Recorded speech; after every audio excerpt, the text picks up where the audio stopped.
Karena masih banyak sekolah pula belum melaksanakan vaksinasi, baik siswa ataupun gurunya. Ini tanggapan Pak KCD menghadapi hal ini bagaimana ini? Fenomena seperti ini. Saya lihat di Purwakarta ini sangat luar biasa ya kinerja Dinas Kesehatan dan Puskesmas ya. Saya di bulan Agustus awal, siswa-siswa yang divaksin itu hanya sekitar 5%. Dari 30 yang SMP aja 37.000, itu belum SD, SMP, aliyah dan madrasah. Hari ini data hanya selang 2 bulan dari 5% naik. Sekarang sudah hampir 70% siswa SMA, SMK dan SLB yang sudah divaksin. Ini selang 2 bulan kenaikannya sangat drastis. Ini semua berkat kinerja pemerintah daerah dan dinas kesehatan dan aparat di bawahnya yang cukup luar biasa lah. Mereka kesang badan kesang lembut ya tiap hari harus vaksin, tetapi membuahkan hasil. Hari ini kan Purwakarta sudah level 3 ke level 2 ya. Salah satunya saya kira dari sana. Jadi boleh ya, belum divaksin juga boleh sekolah. Ya, Boleh ya ya, boleh boleh. boleh boleh tatap muka walaupun siswanya belum divaksin.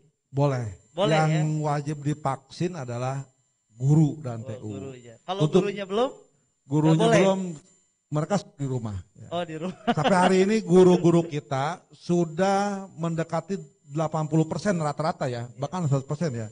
Mereka sudah bisa divaksin sehingga pembelajaran di sekolah sudah sangat normal ya untuk guru, karena sisanya kan karena bukan nggak mau divaksin, karena usianya sudah sepuh, punya penyakit khusus sehingga tidak divaksin. Sehingga mereka mengadakan pembelajaran cukup di rumah. Kecuali memang ada hal khusus boleh ke sekolah. Oke. Terima kasih Pak Cede. Nah, saya ini sekarang nih ke legislatif nih. Pak Abdul Hadi nih Gus Ahad. Nih Gus, saya ingin bertanya juga nih sedikit tentang masalah PTM. Di sini apakah PTM ini cukup pakai perbub saja apa memang harus ada perdanya ini tentang pembelajaran tatap muka? Nah, dari segi legislatif ini dukungannya seperti apa gitu terhadap pembelajaran tatap muka? Karena ini akan menjadi ranah hukum, ranah proses ke depannya. Karena kan yang namanya pembelajaran juga harus ada aturannya gitu ketika menghadapi pandemi. Nah, ini bagaimana nih dukungan dari legislatif dalam menanggapi hal ini? Iya, kalau legislatif itu sederhana nih, Kang Gilang ya. Bapak-bapak nih, Pak Kang Agus, Pak Ai, Kang Rian. Legislatif itu apa yang baik bagi masyarakat Jawa Barat pasti kami dukung gitu ya. Seperti itu karena adanya fungsi legislatif adalah dalam rangka selain urusan anggarannya juga adalah dalam rangka mengontrol supaya on the track gitu ya. Itu legislatif. Jadi ketika sekarang dengan adanya pandemi gitu ya, kita harus sadar pandemi ini di seluruh dunia terjadi dan sudah menyebabkan perubahan peradaban gitu.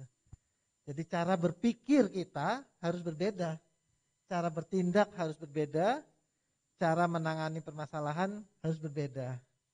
Gampangnya dulu tadi kata Pak Kepala Ketua Dinas Dewan Pendidikan Pak Agus, dulu HP dirazia, sekarang yang nggak punya HP bermasalah, dulu yang punya HP bermasalah. Nah, itu kan terjadi 180 derajat itu ya.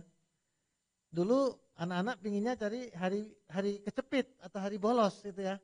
Seneng kalau nggak ada pelajaran, nggak ada guru. Sekarang gurunya dirindu, dicinta, di WA-in segala seterusnya gitu ya. Jadi ada pergeseran yang luar biasa. Dulu pembelajaran adalah semuanya sistem tatap muka. Hari ini PJJ sudah coba-coba bosen. Gurunya capek, kepala sekolah capek, yang negeri capek, yang swasta capek, wartawan juga capek, KCD juga capek, Dewan juga capek gitu. Semua capek dengan PJJ ini karena persyaratannya luar membosankan, efektivitas rendah, banyak hambatannya. Hambatannya itu kalau saya bagi itu 3 masalah ini minimalnya, Kang Gilang ya.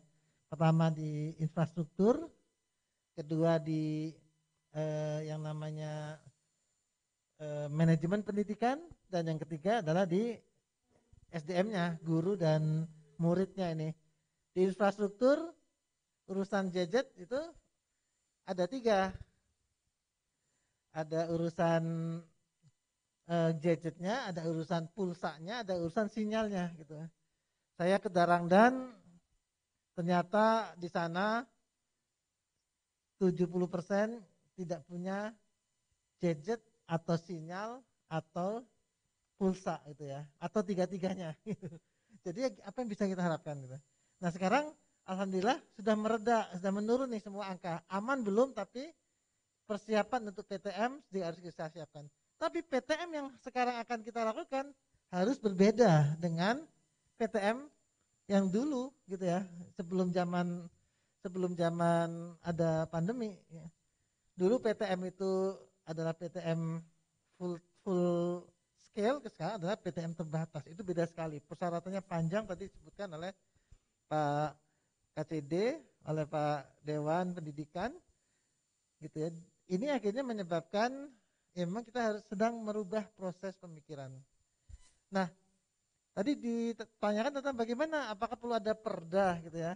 Kalau saya menunjukkan udah cukup pergub ditambah ditindaklanjuti dengan detail oleh Pak Kadisdik atau malah KCD, karena ini kalau perda itu persetujuannya panjang dan nggak bisa dan sangat rigid gitu ya, hanya menyangkut prinsip-prinsip. Jadi kalau diperdakan ada kalimat PTT wajib 50%. Ketika ternyata hasil dari WHO menyimpulkan itu bisa 60%, mau rapat lah, itu kumpulkan lagi dewan 120 orang menyetujui ini, itu panjang, cukup panjang. Sementara kalau pergub atau malah nanti peraturan atau surat edaran dari Kepala Dinas Pendidikan atau KCD malah itu sangat fleksibel. Dan bermasalah harus dikurangin, langsung turun surat edaran hari itu, minggu itu langsung bisa berlaku. Jadi emang seperti itu. Tapi dewan dan mesti mendukung sekali semuanya berjalan. Jadi kenapa nggak bentuknya perda? Apa nggak ada hubungannya dengan penambahan anggaran gitu ya? Enggak. Kalau anggaran sih nggak usah perda-perdaan, cukup dengan gitu ya? perdanya perda APBD kalau ya. ada pergub kan anggarannya dari pemerintah daerah, kalau ada perda dari provinsi anggarannya dari provinsi gitu. Enggak harus gitu. Kita Oh, bisa harus ya. gitu. Surat edaran dari Pak KCD bisa berimplikasi anggaran gitu ya. Jadi, ya. Cukup satu nih Pak KCD kita. Ada memungkinkan nggak sih anggota legislatif hari ini mengusulkan penambahan untuk PTM gitu di APBD provinsi gitu? Sudah, dukungan untuk pulsa, untuk honorarium gurunya gitu, untuk penambahan fasilitas sekolah?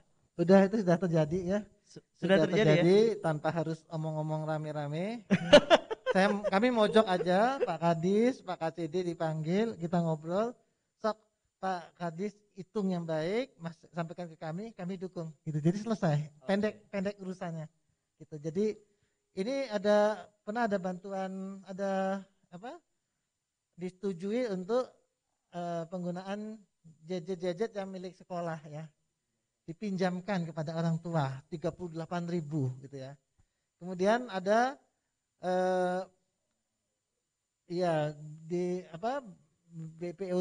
BOPD bisa dipakai untuk pengadaan pulsa dan sebagainya. Udah secara kebijakan di belakang layar sudah kita selesaikan dengan kekeluargaan dan sangat saling menghormati gitu dan tapi tidak melanggar aturan ya gitu ya, tidak melanggar aturan, boleh tapi digunakan fleksibel gitu ya.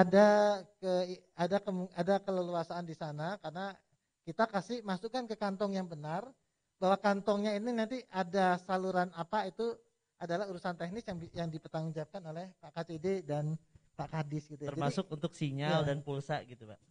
Sudah ada ya. Diizinkan. Dari kementerian ada sinyal diizinkan, kami melanjutkan. Bukan cuma izinkan, hitung yang lebih detail lagi Pak KCD silahkan gitu ya. Itu masuk dalam hal yang masuk dalam keleluasaan APBD insyaallah. Oke.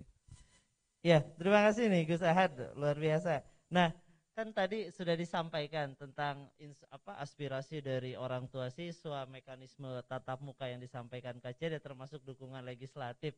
Namun di sini ada beberapa ada beberapa hal yang memang hari ini belum tersosialisasikan. Ya, nah, makanya ini memerlukan peran media dalam mensosialisasikan program-program pendidikan ini. Karena baru tahu tadi bahwasannya ada puluhan ribu gadget yang dipinjamkan oleh pihak sekolah. Nah, ini Kang Ria nih dari Jabar News. Oh iya, sebelum ke Kang Ria nih, selamat datang Kang Imam. Ini Kang Imam ini Kabid Diankes dari Dinas Kesehatan. Selamat datang. Tadi mewakili Pak Kadinkes ya, mewakili Pak Kadinkes. Ya, saya lanjut Pak Imam. Nah, Kang Rian, ini media punya peran gak sih dalam mensosialisasikan pendidikan tatap muka ini? Terus langkah-langkah yang dilakukan media apa sih? Bisa gak sih bantuin kita untuk yang tadi kan bahwasanya 50% masih dilakukan tatap muka, boleh dilakukan tatap muka, nah 50% dilakukan online. Bisa gak sih bantu media untuk bantu belajar minimal lewat pemberitaan atau misalkan lewat channel YouTube atau channel-channel yang dimiliki oleh media. Baik, terima kasih Pak Gilang. Sebelum khusus ke persoalan peran media dalam hal itu, saya pengen dulu menggambarkan dulu bahwa hari ini di pandemi ini kita ibaratnya seperti kompas yang sedang proses kalibrasi. Jadi kalau kompas lagi dikalibrasi muter, cari arah dia, cari arah yang benarnya barat itu sebelah mana magnetnya, utara dan lain-lain. Nah di pandemi itu kita seperti itu. Khususnya soal juga ekosistem pendidikan hari ini yang kita hadapi. Nah makanya perlu kemudian itu kan kita sama-sama semua pentahelix ataupun unsur stakeholder yang terkait itu kira-kira mengencangkan ikat pinggang lah untuk mencari arah baru soal pendidikan kita itu seperti apa sih. Termasuk di dalamnya juga media perannya. Karena bayangkan saja, ini ada survei dari Asosiasi Pengguna Jasa Internet Indonesia 2020 yang disurveinya baru sekali Pak. Jadi ternyata siswa atau usia pelajar itu pada saat pandemi itu lebih banyak menggunakan internet untuk kebutuhan media sosial Pak. YouTube paling tinggi Pak. Tapi konten pendidikan paling rendah. Nah, itu. Tapi itu konten PR pendidikan tuh. paling rendah. Nah, ada lagi Pak. Udah begitu kemudian kalaupun mengklik konten pendidikan, apa yang paling disukai Pak? Jawaban paling besar 52,3% tidak tahu. Ada yang paling tinggi kontennya yang dibuka oleh siswa itu apa coba Pak? Website sekolah Pak. Jadi hanya gue tahu website sekolah apa, begitulah gitu. Nah, kok website sekolah? Nah, apakah kemudian website sekolahnya juga sudah bisa menjadi platform buat sekolah atau buat kita untuk memberikan informasi yang paling efektif buat siswa didik gitu loh. Nah, maksud saya begini, dari masalah-masalah pandemi ini kan berarti kita harus coba kira-kira apa nih, mumpung kita lagi menentukan arah yang baru. Terutama adalah hari ini mau tidak mau semuanya termasuk siswa itu diarahkan atau dituntut menjadi yang digital oriented. Digital oriented Kang. Jadi semuanya belajar sudah harus melalui kemarin ya sebelum PTM dilakukan belajar melalui gadget, belajar melalui platform digital, aplikasi dan sebagainya. Bayangkan saja pada masa pandemi ada aplikasi yang saya tidak sebutkan mereknya lah ya, aplikasi soal belajar yang tapi dia meraup keuntungan luar biasa sampai penggunanya 22 juta gitu loh. Loh kok kita pemerintah dalam hal ini yang menyelenggarakan sekolah kalah oleh platform swasta yang komersil seperti itu gitu loh. 22 juta pengguna peningkatannya 2020 Kang. Salah satu yang banyak diiklanin lah itu loh gitu loh ya. Nah, padahal hari ini yang notabene-nya menjadi objek dari pendidikan adalah siswa itu sendiri itu menggunakan digital. Ya, udah gadget lah ya, udah digital oriented, menggunakan platform medsos dan lain-lainnya. Kan medsos itu pada substansinya itu adalah searching and sharing. Itu saja dua sebetulnya. Dia mencari, kemudian informasi yang didapatkan, kemudian dibagikan. Nah persoalannya kalau informasi yang didapatkannya kurang dan salah itu yang menjadi celaka. Apalagi persoalan pendidikan. Nah terus apa sih yang harus dilakukan oleh kita pemerintah atau pelaku pendidikan?